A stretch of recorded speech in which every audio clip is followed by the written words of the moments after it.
Yeah, I'm trying to remember who did that one. That was a little rough. But yeah, you know, the power of poetics. And so for some of you, some of these images are going to connect better than others. Some of you are going to really see yourself as, you know, I'm the Lord's lecturer. And that's great, because I lecture and stuff. Who am I to be down on lecture? But I'm hoping as we go through and as I kind of try to image some of these categories, that you'll try some of this stuff on for size, and it'll help you see kind of what you are naturally most and what you're going to probably be inclined toward doing most and best, and just another way to help you think through all this.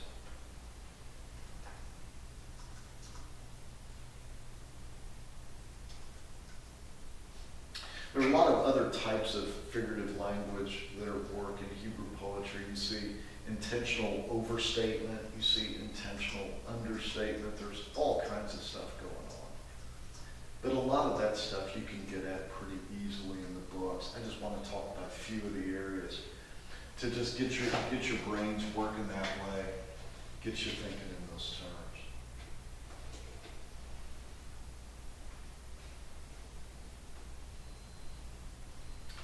Now, what I'd like to do for a bit is focus more specifically on the Psalms.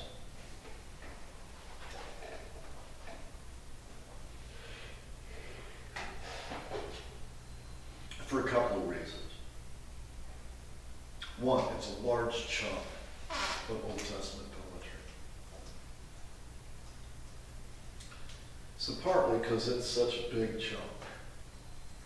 Second, because there's such a strong testimony to the spiritual value of the Psalms.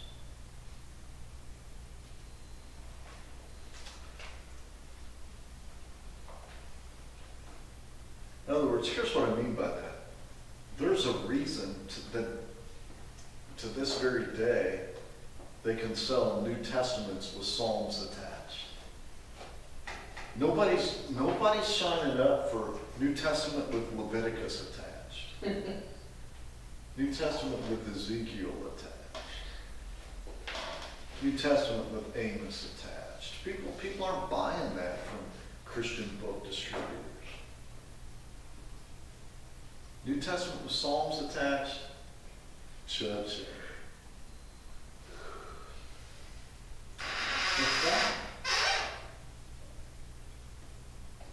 It's not primarily because the people buying that think in terms of the Psalms being so frequently quoted in the New Testament and all that kind of stuff. I mean, that's true. They're not thinking in those terms. They're thinking in terms of what speaks to them.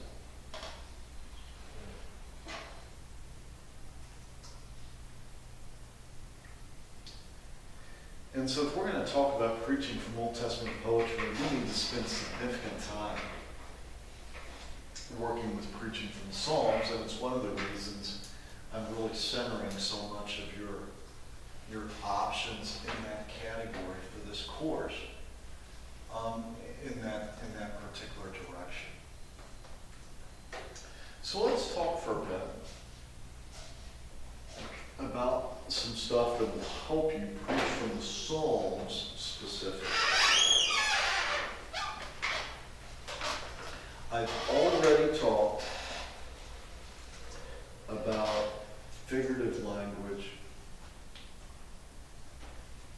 I've already talked about at least the potential for parallelism.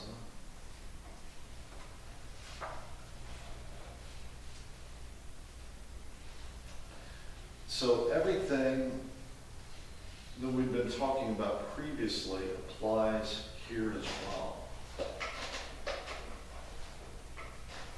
But I want to kind of drill down a level and work more specifically for the Psalms.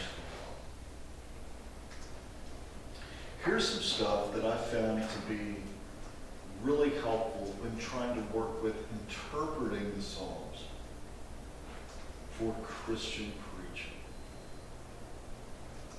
Number one, the literary unit, the basic unit of thought in a psalm,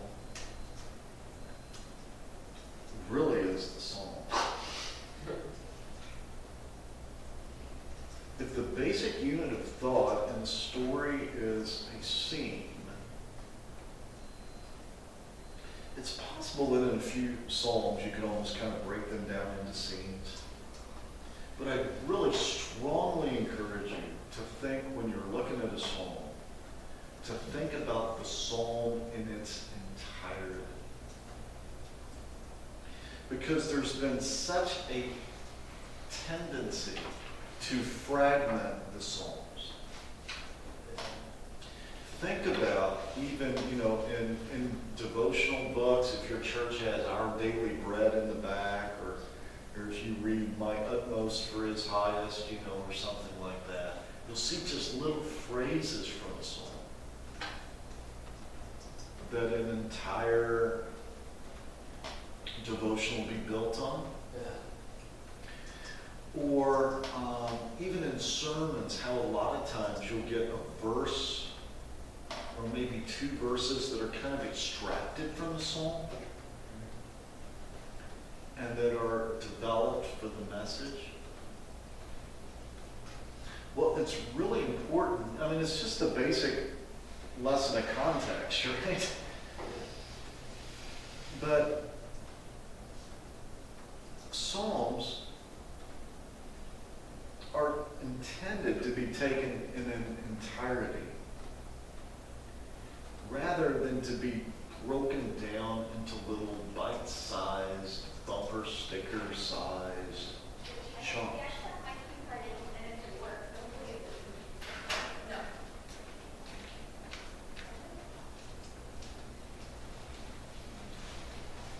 And so one way to think about this, I mean, I don't know that you can make this point B of number one, or you can make it number two. I don't really care how you organize this stuff. But an idea connected to the unit of thought in a psalm being the psalm is that the psalms often have like a narrative logic to them.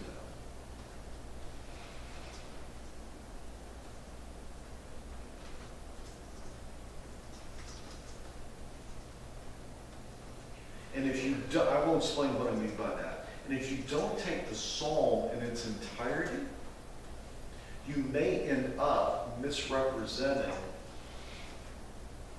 the psalm by stopping in the wrong place and therefore misrepresenting the whole. For example, lament psalms. If you stop at my God, why have you forsaken me?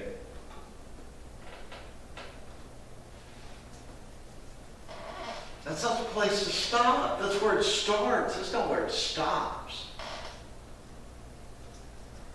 And all Old Testament laments but one end positively resolved. But if you don't take the entire psalm, you may preach the first part of it. Just leave it there because of where you arbitrarily decided to stop. And then you fail to get that result just because you just decided to stop the movie in the middle. You just decided it was over.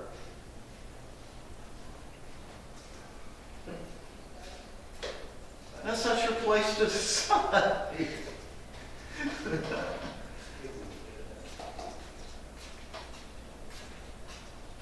So yeah, man, that's not what happens. You just don't get to keep the Holy Grail, man. That's not how the movie ends. Come on, man. You gotta let Harrison do his thing.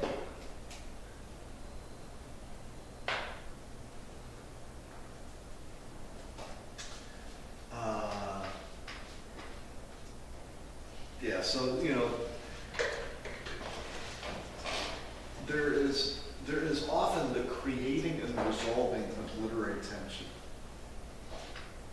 where psalm may begin in praise, moves through despair, end in praise. That's what I mean by narrative logic.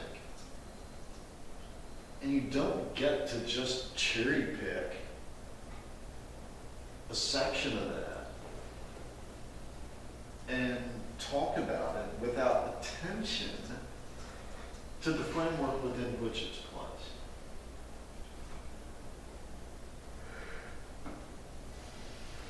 That's what I'm trying to say.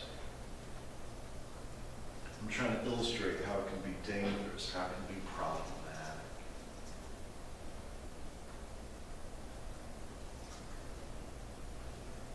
To think about it another way, since the Psalms are songs, there are some hymns. I don't know if you all are part of congregations that sing hymns, but like when hymns were a big deal in churches, and the church I preach in on Sundays is very traditional.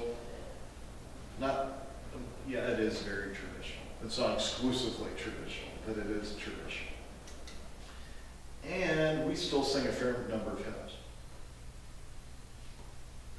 And one of the things that happens is it's like some of these hymns would have 4 or 5 verses to them. And the ideas are connected. So you need verse 2 to make sense out of verse 3.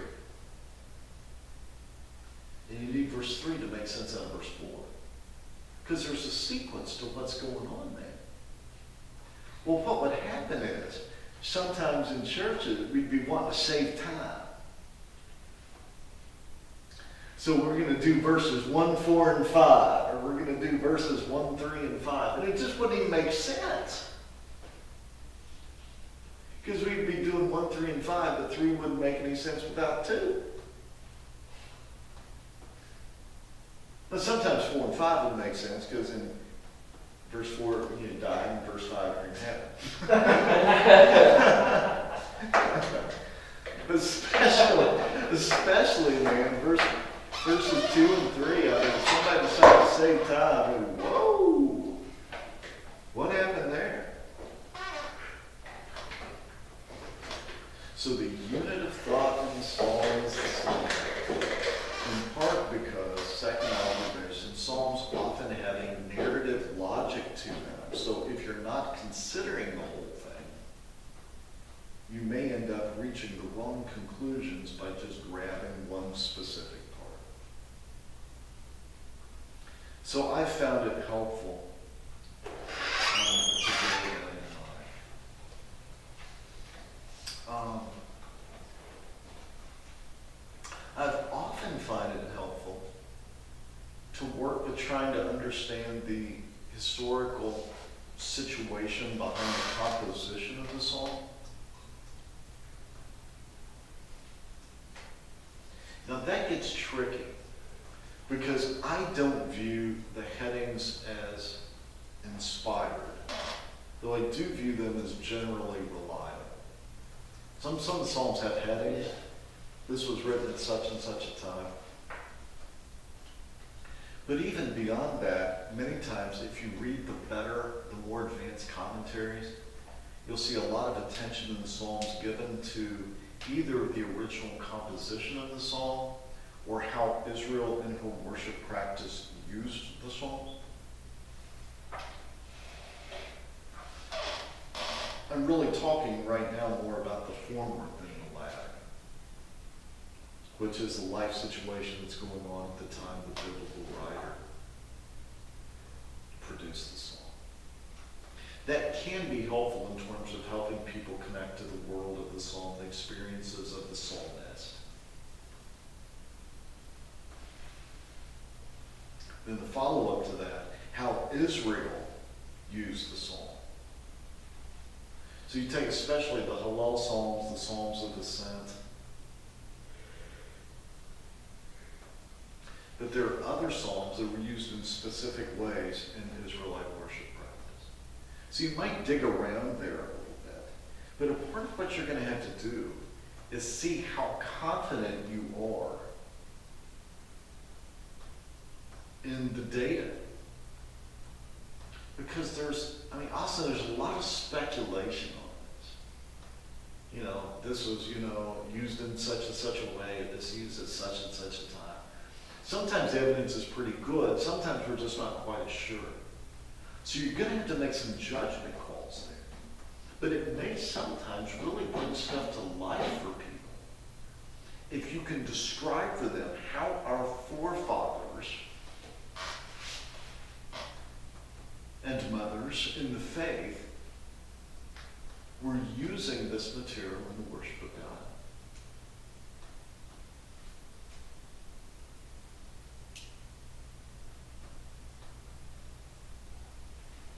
So if we talk about the entire, the literary unit of a psalm being the psalm, we talk about narrative logic in psalm, we talk about the value of trying to assess historical setting in the psalm, and maybe even the use of the psalm after it was written, the generations after it was written by Israel in a worship practice.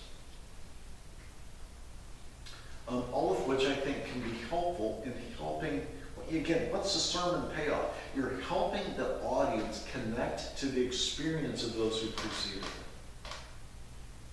You're helping them identify, you're connecting the